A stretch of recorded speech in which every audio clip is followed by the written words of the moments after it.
Hello दोस्तों। आज 13 मार्च 2026 है और आज वर्ल्ड स्लीप डे है।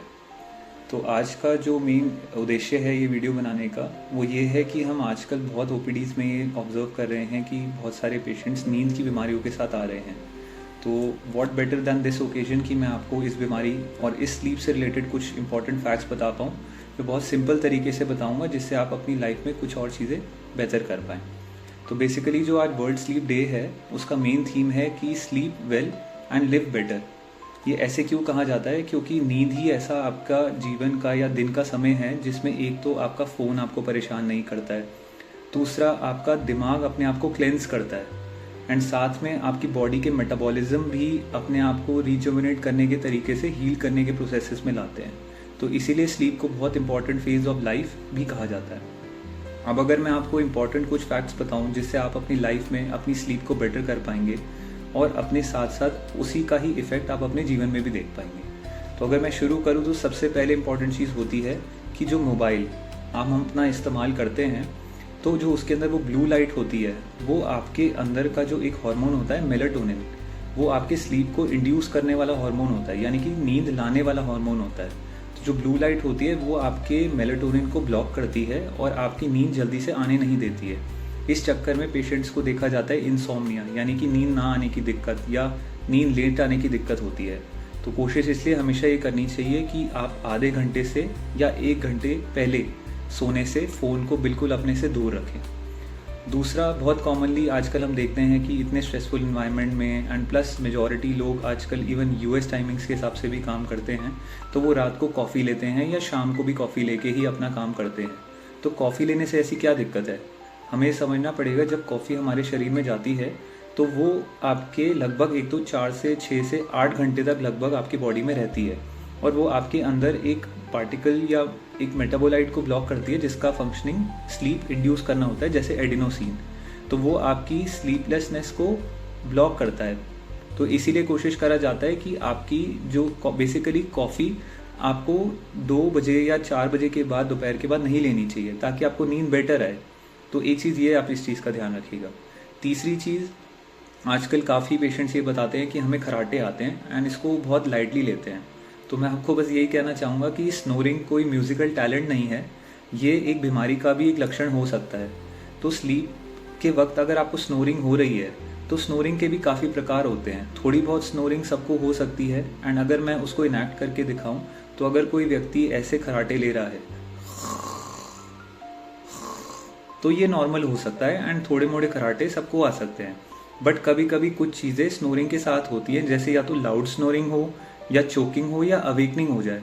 अगर वैसे मैं इनैक्ट करके दिखाऊं तो अगर किसी व्यक्ति को ऐसा हो रहा हो, ऐसे करके कोई जाग रहा हो या रात को वो अपने पैर झटका रहा हो, तो ये रेस्टलेस लेग सिंड्रोम या आपकी ऑब्स्ट्रक्टिव स्लीप एपनिया का भी साइन हो सकता है। तो ये सब चीज़ों का हमें ध्यान रखना होता है कि हम स्लीप के वक्त वो ना होने दें, एंड नहीं तो क्या होता है कि आपकी स्लीप क्वालिटी ख़राब होती है, हार्ट डिजीज़ के रिस्क भी बढ़। चौथी चीज़, हम अगर स्लीप ड्यूरेशन की बात करें तो लगभग हमें कम से कम अमूमन 6 से 8 घंटे तो हमें सोना ही चाहिए। हम अगर नहीं सोते हैं, ये सोचते हैं कि हम नाइट आउल्स बन जाएं, या हम बिल्कुल अच्छी चीज़ कर रहे हैं कि हम 3 घंटे या 4 घंटे ही सो के अपना काम दोबारा से कर रहे हैं, हम अपनी बॉडी को और अच्छा नहीं बना रहे हैं, हम अपनी बॉडी को ख़राब कर रहे हैं। रिसर्च ये भी कहती है कि इससे आपके न्यूरो डिजेनरेटिव डिजीज़ेस का रिस्क बढ़ जाता है, जैसे पार्किंसंस डिजीज़, जैसे आपका एल्जाइमर्स डिजीज़ जिसमें मेमोरी अच्छे से नहीं याददाश्त रह पाती है, या अर्ली ऑनसेट एल्जाइमर्स जिसमें जल्दी उम्र में आपकी याददाश्त भूलनी शुरू हो जाती है। तो ऐसी चीज़ों में हम ना जाएं तो हमारी लाइफ बेटर रहेगी। एंड ऐसा क्यों होता है? क्योंकि आपका जो नींद के वक्त आपका लिम्फेटिक सिस्टम एक्टिवेट हो जाता है, जो आपके टॉक्सिन्स को ब्रेन में कम करना शुरू कर देता है। फिर सबसे इम्पॉर्टेंट चीज़ एक और ये भी है कि हम जो रात को लेट नाइट खाना खाते हैं, आजकल जो ट्रेंड हो गया है, उससे प्रॉब्लम क्या होती है कि बॉडी की सर्केडियन सिस्टम जो आपका होता है, जो एक बायोलॉजिकल बॉडी की क्लॉक होती है, वो कंफ्यूज हो जाती है कि नॉर्मली फूड लेने के वक्त बॉडी को सोना नहीं चाहिए, क्योंकि बॉडी जब खाना लेती है उसके बाद उसको मेटाबोलाइज करना पड़ता है। तो इसीलिए उस वक्त बॉडी नहीं कोशिश करती सोने के लिए। बट अगर हम लेट नाइट फीड्स लेंगे या खाना लेंगे तो उससे बॉडी को यही लगेगा कि हम कोई एक्टिव प्रोसेस में जा रहे हैं, तो इसलिए नींद जल्दी नहीं आती है।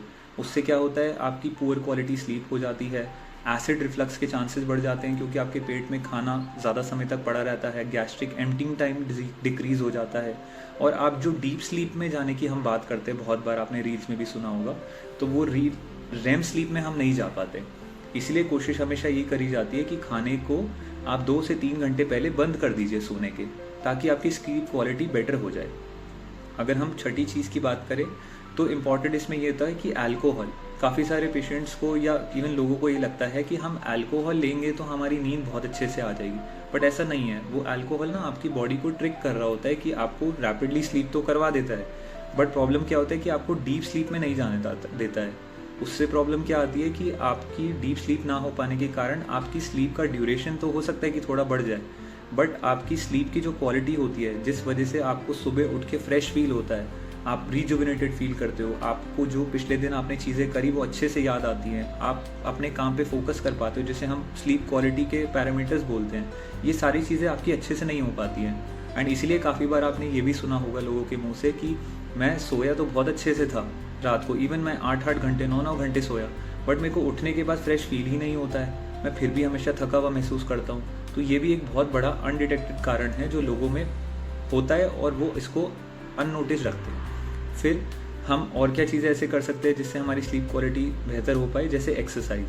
अब एक्सरसाइज जो आप करते हैं वो खुद ही आपकी बॉडी को एक धीरे धीरे मेटाबॉलिज्म बढ़ाकर एंड एक समय पे बॉडी को थोड़ा सा स्लीपीनेस की तरफ भी ले जाता है। तो शुरू में वो आपका एक्टिव रखता है एंड जैसे जैसे बॉडी टायर्डनेस की तरफ जाती है तो वो नेचुरल स्लीप इंड्यूसर्स बाद में हो जाता है। बट इसका मतलब ये नहीं है कि हम रात को क्या कहते हैं जस्ट बिफोर नाइट ही क्या कहते हैं एक्सरसाइजेज या जिम वाला काम करें। प्रेफरेबली जो एक्सरसाइज आपकी होनी चाहिए वो मॉर्निंग और इवनिंग में होनी चाहिए, नॉट जस्ट बिफोर स्लीप। उसके बाद आपका बेड को आपको ऑफिस नहीं बनाना है। ये मैं ऐसा क्यों कह रहा हूँ, क्योंकि आजकल हम हमेशा, आप देखिएगा कि हम हमेशा अपने बेड पे या अपने मेनली बेडरूम में हमेशा टीवी और अपना काम, लैपटॉप, टैबलेट्स, फ़ोन लेके ही बैठते हैं और हमेशा उसमें आपके फ़ोन बजते रहते हैं या आपका काम कुछ ना कुछ चलते रहता है। बट इससे आपकी बॉडी को एक एक्लेमेटाइजेशन हो जाती है कि मेरा बेड एक रिलैक्सेशन का प्लेस नहीं है। तो उस वजह से आपका एक बॉडी को एक हमेशा एक इंडिफरेंस फील होता है कि मैं एक रिलैक्सेशन पोजीशन पे नहीं जा रहा हूँ रात को।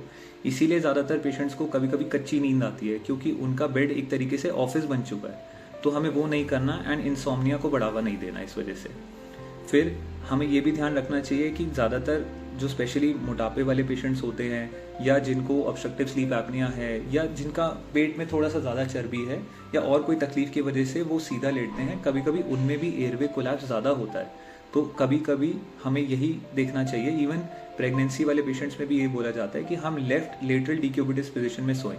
और यही कॉन्सेप्ट स्लीप के भी अगर आप रिसर्चेस देखेंगे तो उसमें यही बोला जाता है कि अगर आप एक करवट लेके सोते हैं तो आपको नींद बेहतर आती है। तो ये भी आप चीज़ कर सकते हैं। आखिरी चीज़ कि आपका स्लीप शेड्यूल भी मैटर करता है कि अगर आप रेगुलरली अगर सही टाइम पे सोएंगे एंड बॉडी को कंफ्यूज नहीं करेंगे कि मैं कभी 8 बजे सो जाता हूँ, कभी 2 बजे सो जाता हूँ, कभी 10 बजे सो जाता हूँ, तो बॉडी हमेशा कंफ्यूज रहती है कि मुझे कब सोना है एंड मेरा स्लीप का टाइमिंग कब है, क्योंकि बॉडी हमेशा एक साइकिल को मेंटेन करने की कोशिश करती है। अगर आप उसकी ड्यूरेशन को आगे पीछे करेंगे तो बॉडी हमेशा अपने आप को कंफ्यूज सिस्टम में होने की वजह से आपकी सिम्टम्स मॉर्निंग में थ्रो करेगी, जैसे कि fatigue, poor concentration and insomnia. तो आशा करता हूँ कि आज इस दिवस पे मैं आपको काफ़ी सारी नॉलेज वाली चीज़ें दे पाया एंड होप करता हूँ कि ये आपके जीवन में आपकी नींद को और पूरे जीवन को बेहतर बना पाए। Thank you. मैं डॉक्टर सात्विक मनचंदा, संयुक्त वेलनेस क्लिनिक।